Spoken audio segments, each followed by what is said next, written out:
Welcome to Classic Game Room Broadcasting from the Intergalactic Space Arcade, where I've got one of the all-time arcade greats on the NES right here. This is Donkey Kong Jr.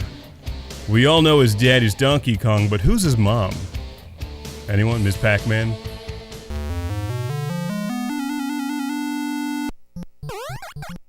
It's Donkey Kong Jr., and what's the first thing that you think I think of whenever I hear the word Jr.?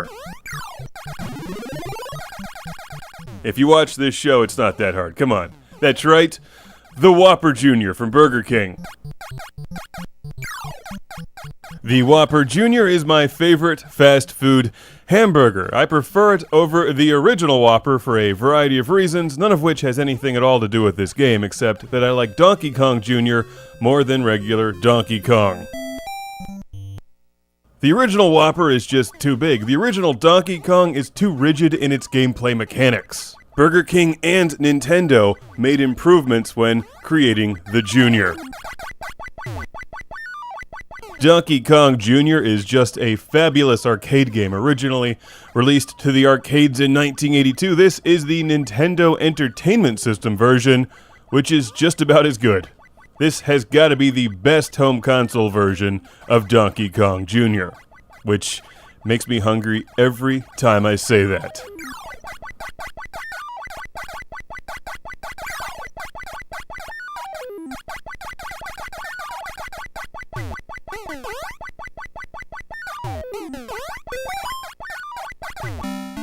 We should have a party every time I make it through that level, because that level is my nemesis. 9 times out of 10 I lose a life in this game, it's on that level. Usually from those damn birds. If only Donkey Kong Jr. could clear them out with a flamethrower beforehand. Flame broiled. Just like a Whopper Jr.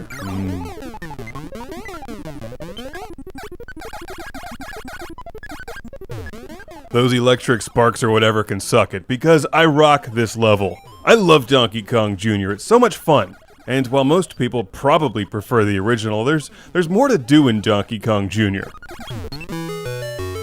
Anyway, regardless, it's a great game, and the NES version is outstanding. He captures the arcade look and feel of the original and plays well on the D-pad. You gotta double fist those keys to get them up there quickly. I like this level a lot. In fact, I like all the levels in this game except for that one part where the birds kill me. Over and over and over again. I think there's more ways to score points in Donkey Kong Jr. than the original, and you're still rewarded for getting through levels quickly with a big bonus.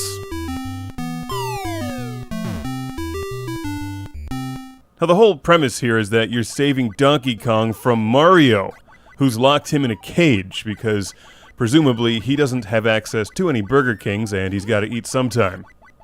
I'm not sure if that's the official description of this game, but that's sort of how I take it. I like to see the dark side of Mario. It's cool when he's a bad guy. Like, Mario is just so famous now. He's the face of Nintendo. He's the ultimate good guy. And that's unrealistic. I firmly believe Mario kicks Pokemon when no one is looking. I know I do.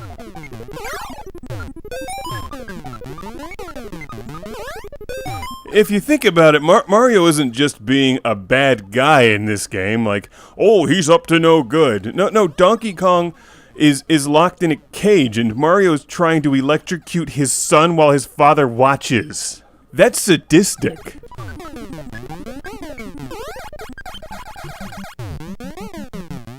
In the end, I think we all need to ask ourselves, does Mario really get the punishment that he deserves?